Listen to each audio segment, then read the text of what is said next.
جب اسے دل کی تکلیف ہو رہی تھی تو اس دوران ہماری دریاب چاؤ منہ بیٹھ تھے، تو جب جو ڈپٹیاں لگانے والے ہمارے فیصل کشمیری صاحب تھے، تو یہ جو ڈپٹی لگاتے تھے وہ پرفارم کرتا تھا، اب دن کو رات کو کیمپ میں بھی رہتا تھا۔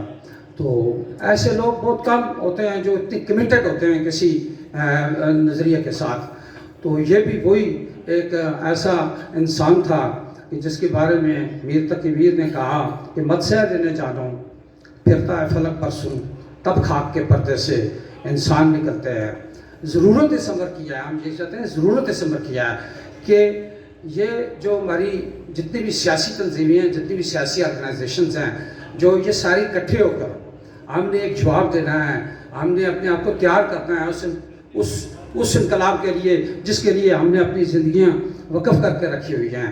میں یہ سمجھتا ہوں کہ پی این اے کی جو تحریک تھی، پی این اے کی تحریک کا ترجمان تھا میر افضال سہریا۔ اس کی وفات کے بعد وہ پی این اے کی تحریک جو ہے وہ ختم ہو گئی۔ تو بعض لوگ اتنے امپارٹنٹ ہوتے ہیں تحریکوں کے اندر کہ ان کے مس ہونے سے وہ تحریکیں ہی جو ہے وہ ڈاؤن ہو جاتی ہیں۔ تو رات کو بابا جان صاحب سے بھی اور نثار شاہ صاحب سے میری ملاقات ہوئی، میں نے کہا وہ پی این اے کدھر گئی آپ کی، تو پی این اے کو کیوں آپ جو ہے وہ آگے نہیں لا رہے ہیں؟ تو انہوں نے کہا جی کہ پی این اے کو ہم دوبارہ لانچ کریں گے۔ کچھ پارٹی کے اندر ڈفرینسز بھی ہوتے ہیں، مختلف پارٹیاں ہوتی ہیں جو لائنز ہوتے ہیں، ان کے اندر بھی کھینچا تانی ہوتی ہے۔ میرا خیال ہے یہی کھینچا تانی جو ہے ہماری غلامی کو طویل کر رہی ہے۔